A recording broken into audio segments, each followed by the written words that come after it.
Доброго вечора всім, хто дивиться телеканал АТР. Ми продовжуємо наш інформаційний вечір. В студії в мене гість Євген Невмержицький, кандидат економічних наук і керуючий партнер консалтингової компанії «Фінансова студія». Ми обговорюємо гарячі теми, події, які трапилися сьогодні. І починаємо з заяви голови представництва ЄС в Україні Хью Мінгареллі. Сьогодні він сказав, що Україна ризикує не отримати чергові 600 мільйонів євро траншу від Євросоюзу. І це начебто пов'язано з тим, що Україна не виконала свої обов'язки для отримання цієї фінансової допомоги. А Мінгареллі назвав 4 пункти, які не виконала або невдало виконала Україна. А це, власне, перевірка електронних декларацій, мається на увазі автоматична перевірка є-декларацій, зняття заборони на експорт ліса-кругляка, закон про кредитний реєстр НБУ і перевірка інформації про бенефіціарів компанії. Пане Євген, давайте по кожному з цих пунктів пройдемося, але спочатку подивимося, що саме сказав Мінгареллі. Послухаємо його цитату.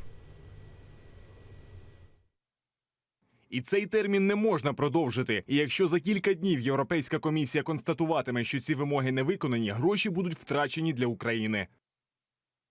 Ну, ось ми побачили, що саме сказав голова представництва єС в Україні.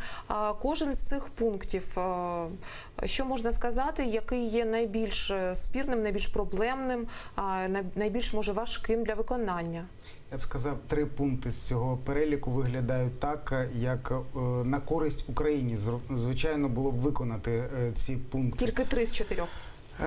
Так, це так виглядає. Дивіться, що стосується 4-го пункту, це заборона на вивіз кругляка. Звичайно, це дуже і дуже невигідний для України пункт, тому що згідно заяви, відкритої заяви, до України є на сьогодні відношення як до країни третього світу. І вимагається, щоб ми і залишалися такою країною, тому що якщо розвивати цю галузь, деревообробну галузь, то і не просто відправляти сировину, то Україна могла б отримати в бюджет набагато більше, ніж ті 600 мільйонів, які нам обіцяють. І це не просто пряме надходження до бюджету, це створення нових робочих місць, це розвиток галузі, це розвиток суміжних галузей. І це азбучні речі, вони дуже і дуже зрозумілі і дуже прості. Коли Європа від нас прямо вимагає експортувати сировину, це означає, можна робити висновки, що до нас відповідне відношення, і тут ми маємо самостійно вирішувати свої власні економічні питання. Ну, а щодо інших пунктів їх... Добре, давайте поки що поговоримо про ліс-кругляк. Мораторій діє з 1 січня 2017 року, і, на жаль, це призводить до того, що тіньовий ринок деревини, він процвітає. І, тобто, зараз той же самий ліс, він вирубається, але це все залишається у тіні. Але в тіні виходить, що ми начебто самостійно переробляємо цей ліс і не вивозимо. Я думаю, що в контрабанду він все ж таки вивозиться. В мене нема цих даних, але фахівці розуміють, що в величезних об'ємах цей ліс вивозиться, і ситуація в нас така, що ліс вже, той дозрілий ліс в великих обсягах вже вирубано, і тут треба вже поліпшувати цю ситуацію. І зараз відкриття мораторію Україна не отримає великих надходжень в бюджет і до валютних своїх резервів, якщо це буде досягнуто, а переробна галузь не буде відповідно розвиватися. І тут не можна казати, що це сприяє тінізації. Тінізації сприяють зовсім інші речі, і це наше внутрішнє питання, щоб розвивати економіку прозорим шляхом. І тут не тільки лісу стосується, а майже всіх інших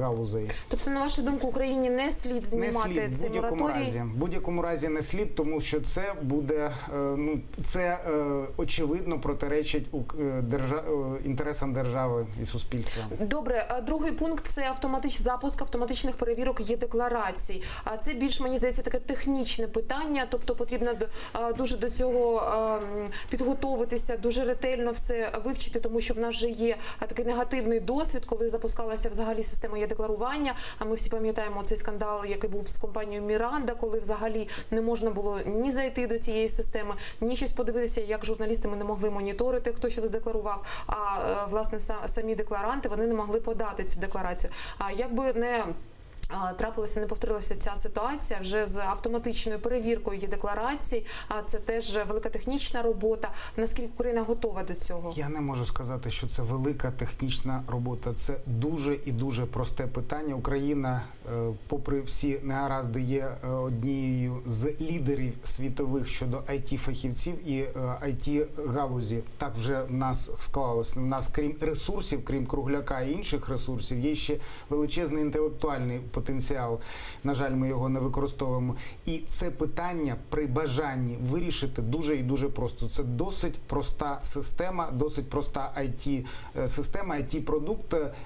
І тут мова йде лише про саботаж. Справді, ми створили цю систему, в нас посадовці вже декларують свої статки.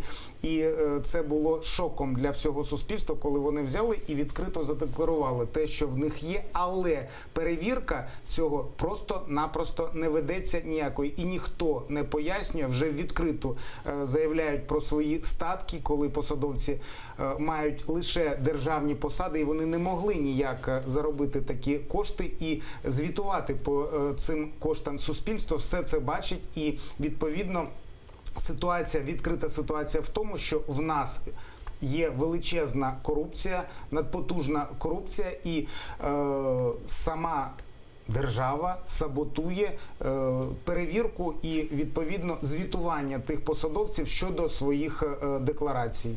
Ну, дивіться, з одного боку, це було б дуже зручно, коли б відбувалася автоматична перевірка, це було б безпристрасно, тобто система перевіряла, як, власне, декларація, наскільки вона підходить під реальний дохід, наскільки вона, власне, до того доходу, який вона має відношення, і це було б дуже. А зараз це все відбувається у ручному режимі, але в НАЗК поки що кажуть, що запустили тестову систему, але коли вона запрацює на повну міцність, це невідомо.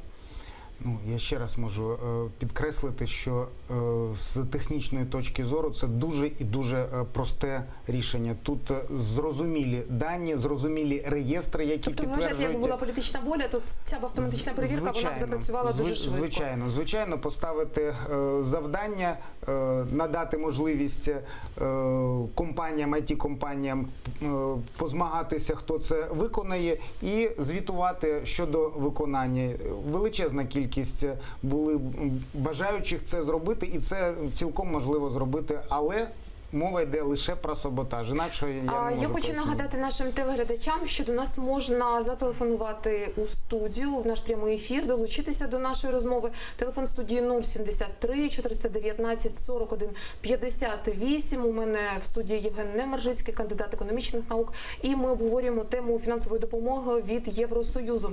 Ще один пункт – це законопроект про кредитний реєстр НБУ. Він зареєстрований, але, на жаль, не прийнятий. І теж у чому там проблема? Дивіться, так склалося, що я був менеджером проєктів щодо створення інституції кредитних бюро в Україні, і цим питанням досить детально володію. Що треба підкреслити і сказати з цього приводу? Так склалося, що в Україні ця інституція кредитної звітності, кредитних бюро працює на рівні, я підкреслюю, найвищих світових стандартів. І те, що Центральний банк наш, я не розумію, чому він не подає цю інформацію, як працює ця інституція. І кредитори зараз без будь-якого впливу держави, суттєвого впливу держави, адміністративного цього впливу самі самостійно використовують ці інституції. У нас є 3 потужних кредитних бюро для забезпечення кредитного процесу, для оцінки кредитних ризиків. В нас, я б сказав, близько 100% є інформація по всіх позичальниках, і тут не просто звітування щодо одного показника, коли є мова про неплатоспроможність позичальника, коли йде мова про реєстр в Центральному банку. Там дуже і дуже проста схема. Коли досягаються певні показники неплатоспроможності, банк зобов'язаний звітувати про це. Центральний банк – це елементарна, дуже проста система з технічної точки зору. І Центральний банк має надавати цю інформацію і комерційним банкам, і іншим кредиторам, і кредитним бюро. Але треба зауважити, що самі приватні кредитні бюро, приватні, вони створені банками за міжнародними правилами, і ще раз хочу підкреслити, що дуже гарно працює, там більше 30 продуктів кожного кредитного бюро, і там досить детальна інформація не тільки негативного характеру, а і позитивна, що дуже важливо для оцінки кредитних ризиків. Так само це Світовий банк допомагав створити цю, майже всі міжнародні організації, які мають до цього відношення, допомагали створити, і ми створили цю інституцію.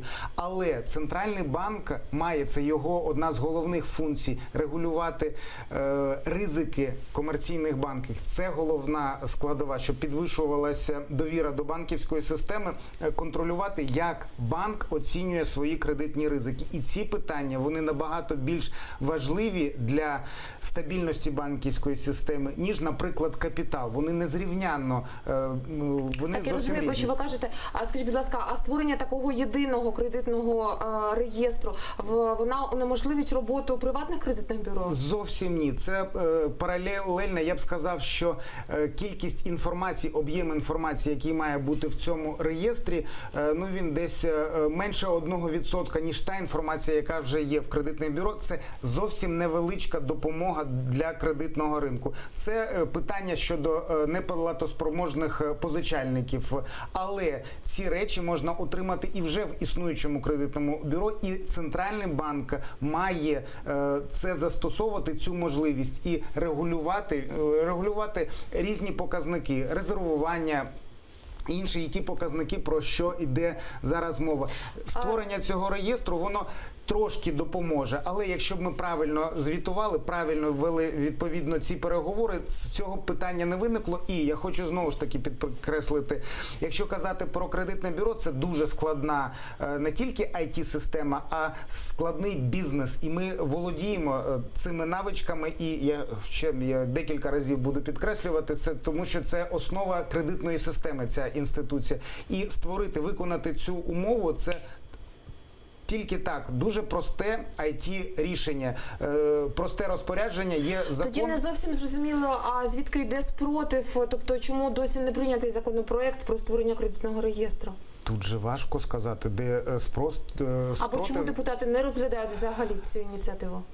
Мені тут важко сказати. Крім того, що некомпетентність або саботаж прямий, я не розумію, чому.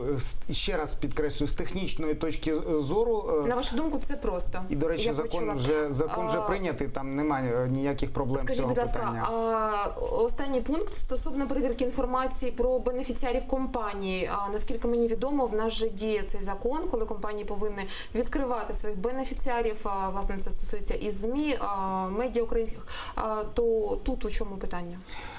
Також важко сказати. В нас дуже просто подивитися, хто керівники компанії, хто власники компанії. Ця інформація досить непогано працює. Можна сказати, що остаточний, якийсь кінцевий... Може, не завжди відображається коректна інформація чи правдива? Може, але тут досить складно перевірити, чи правдива надана ця інформація про бенефіціарів. Але, на мій погляд, цей сервіс щодо бенефіціарів, щодо власників компанії, він в державі працює непогано, і це не є якимось дуже і дуже важливим суттєвим питанням. Цей сервіс в нас працює. Тобто, на вашу думку, основний пункт – це є декларації і це мораторії на експорт лісу-кругляку?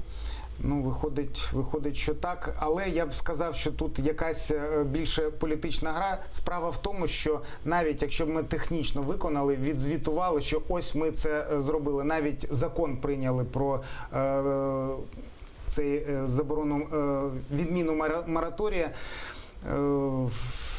Ну, я думаю, що від Європи це справді головне питання щодо лісу. А всі інші ті 3 пункти – це начебто якесь прикриття головного питання. Як здається, тому що об'єм експорту лісу, який ми можемо робити відповідно, він набагато більше, ніж ті 600 мільйонів. І якщо б ця галузь розвивалася і всередині держави, то експорт був би набагато більшим. І держава б, я ще хочу раз це повторити і підкреслити, заробила б набагато більше. І тут треба ставити питання, з якої підстави ви робите такі вимоги до держави, щоб вона діяла проти своїх інтересів, проти того, щоб повертати ці борги, запозичення. Тобто це зовсім неадекватна сума, ті 600 мільйонів євро в якості кредиту. Ми ж маємо їх повернути.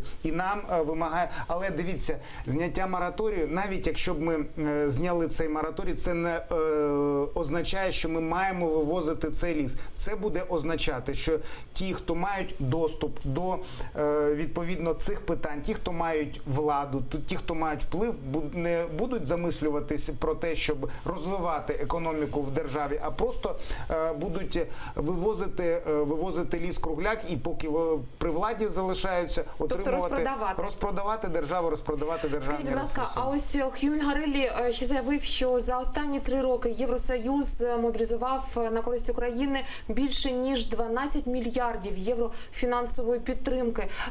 Чи є у вас інформація, як взагалі розподілялися ці кошти, на що вони йшли і як ми можемо оцінити ефективність їх використання?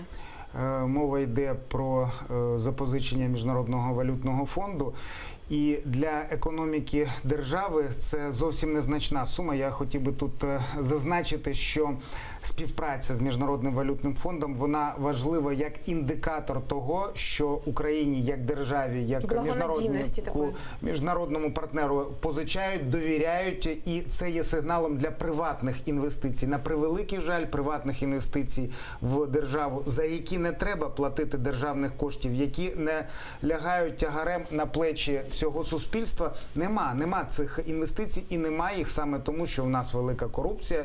До речі, щодо інформації постійного представника Міжнародного валютного фонду, корупція в нас наносить збиток до 2% від валового внутрішнього продукту. І це означає, якщо в простих номінальних цифрах це більше 2 мільярдів доларів. Але це лише опосередковані збитки. Від корупції держава має набагато більші збитки, і саме тінізація. Зараз тінізація економіки досягла більше 50%, і це внутрішнє питання, і ми маємо всі важелі, всі можливості впливу. Ніхто не примушує нас створювати такі умови. Ми маємо всі можливості для того, щоб цю ситуацію змінити, але це не змінюється. І для того, щоб повертати ці борги, які в нас є, до речі, якщо порівнювати Україну з іншими розвиненими, наприклад, державами, то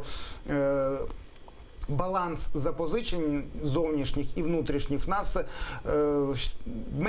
менше, ніж в розвинених країнах. Тобто ми можемо ще запозичувати, але треба ефективно їх використовувати. Що казати, чи є в мене інформація, як використовуються ці кошти? Скоріше проїдаються вони просто, ці кошти, і звітування відповідного не відбувається. На превеликий жаль. І ми маємо ту ситуацію, яку маємо. Ми збідніли згідно номінальних показників за 3 роки вдвічі. Тобто в нас на 2013 рік валовий продукт внутрішній був 183 мільярди, в 2016 році це 93 мільярди. І зростання йде 2%. Тобто якщо згідно наших програм державних, що ми будемо зростати на 2-3%, ми будемо так просуватися, це означає 15 років ми будемо зубожілою державою, такою, яка досягне того рівня, який ми мали на період, коли суспільство повстало проти корупції, жахливої корупції.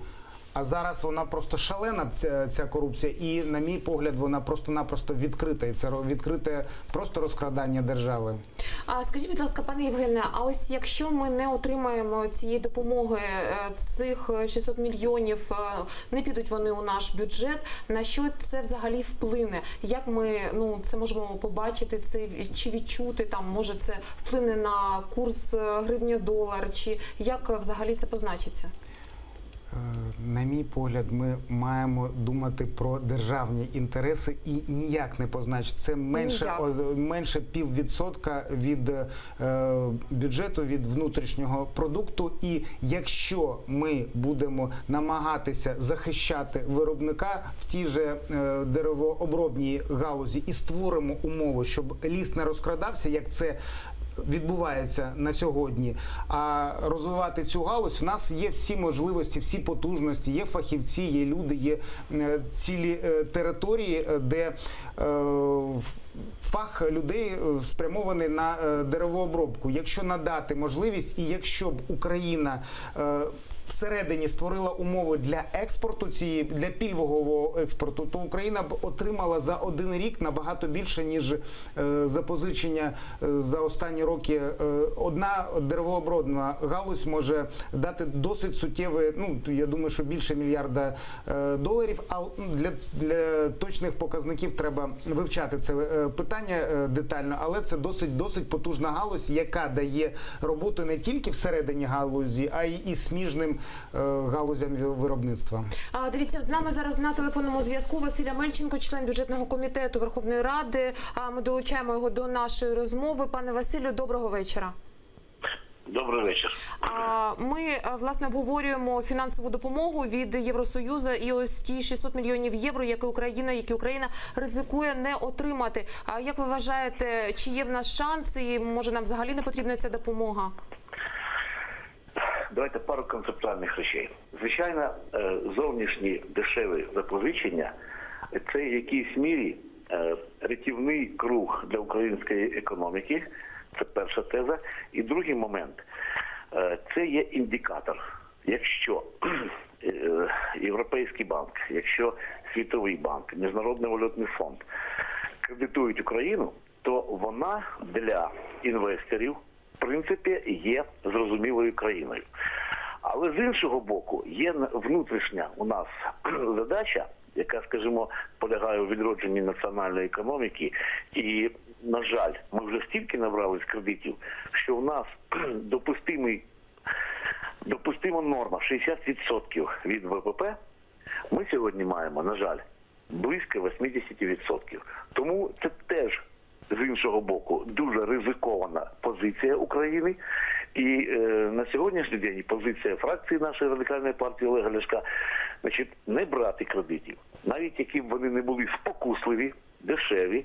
І це принципова ситуація. Повірте мені, якщо наші банки почнуть кредитувати з дешевою кредитною ставкою, у нас зовнішніх і уряд створить сприятливі умови для інвестування, українці – це величезний потенціал у внутрішній існує сьогодні в українців, які вкладуть кошти в нашу економіку.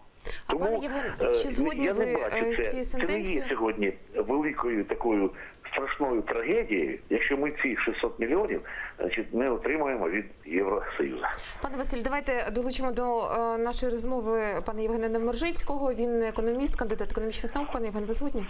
Я згодний з тією позицією пана Василя, що це індикатор, що нам довіряють, ми вже про це казали, і згоден з тим, що це не буде нічим страшним для економіки. Ми вже знову ж таки про це сказали, і тут в нас стосовно кредитування? Консенсус. Стосовно кредитування, звичайно, підкреслити можна, але щоб це кредитування відбувалося, треба припинити той тиск на банківську систему з боку держави, хоча, здається, він вже припинено, і та вакханалія з закриттям банків, те беззаконня, яке відбувалося, вже, здається, припинилося.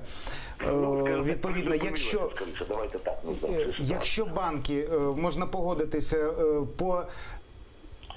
під'ємним відсотковим ставкам будуть кредитувати промисловість, виробництво, послуги, то це надасть поштовх для економіки. І, до речі, в банків є такі можливості. В нас залишилися банки з іноземним капіталом. До речі, їх наша держава не чіпає і не може чіпати. Вони захищені юрисдикціями своїх країн. І те беззаконня, яке творилося в наших банках, тут не відбувається.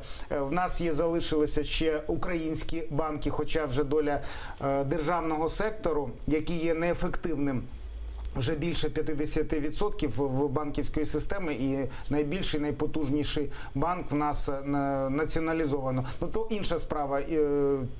Тих фахових можливостей і потужностей нашої внутрішньої банківської системи цілком достатньо для того, щоб налагодити відповідний банківський сервіс. Пане Євген, зрозуміла ваша думка. Я вам дуже дякую, що прийшли до нас в гості. Я також дякую пану Василю Омельченку, який приєднався до нашого ефіру. Я нагадаю, ми обговорювали перспективу отримання фінансової допомоги від Євросоюзу. Будемо стежити за перебігом подій.